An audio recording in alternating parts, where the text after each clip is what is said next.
Roblox has just given a brand new response in the ongoing Schlep situation, and honestly, it's one of the wildest contradictions we've seen yet. David Baszucki himself, the CEO of Roblox, went on camera to talk about safety and even brought up Schlep by name, saying that he loves the work Schlep does. At first, that might sound like a massive step forward, but when you actually dig into the details, the story looks very different. In this video, we're going to cover David Baszucki's public response, Matt Kaufman secretly reaching out, the PR spin Roblox is running, and the huge contradictions between what Roblox says on camera versus what's really happening behind the scenes. Before we dive in, make sure to like this video, subscribe with notifications on, and drop a comment down below, even just typing free Schlep. It really helps boost engagement and spread the story to more people. First off, David Baszucki, the CEO of Roblox, responded publicly to Schlep on camera. That's right, he actually mentioned Schlep by name, and even went as far as to say that he loves the work Schlep does. Now, at first glance, that might sound like a huge win.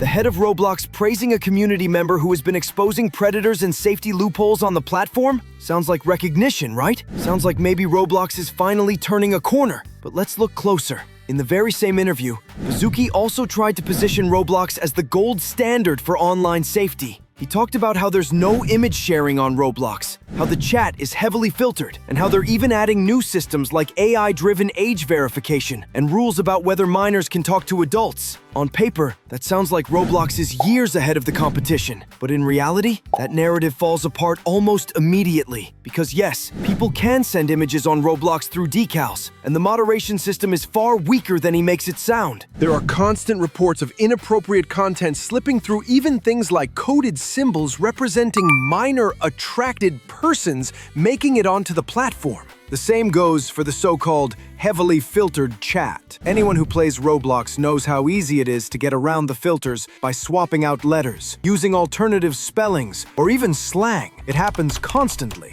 It's not the airtight system David makes it out to be. And then there's the most ironic part. Baszucki said their goal is to keep people on Roblox so they can't share harmful content elsewhere. But Roblox literally lets people link their Discords, YouTubes, and Twitters directly on the platform. So if someone wanted to move a conversation off-platform, Roblox practically hands them the tools to do it. So, when you look at all this, it becomes clear that what David Baszucki is selling in that interview is more about PR spin than actual safety. Now, let's circle back to the part of the interview that really caught everyone's attention. David openly saying he loves the work Schlep does. On the surface, that sounds like a compliment, but here's the hypocrisy. Behind the scenes, Roblox has been doing everything possible to silence Schlep. Not long ago, Roblox executives were calling him a vigilante. They even claimed he was worse than the predators he was catching. Roblox sent him a cease and desist letter, deleted all of his accounts, and completely cut off his ability to investigate bad actors on the platform. Think about that for a second. On camera, Roblox is using Schlep's name to make themselves look good, but in reality, they've crippled his ability to actually do the work they're praising him for. It's pure contradiction, and it's pure PR. They don't want Schlep's help. They want Schlep's credibility. They want to borrow his reputation to make Roblox look safe without actually fixing anything. And if you thought that was bad, it gets even worse. Matt Kaufman, Roblox's chief safety officer, actually reached out to Schlep directly. Now, remember,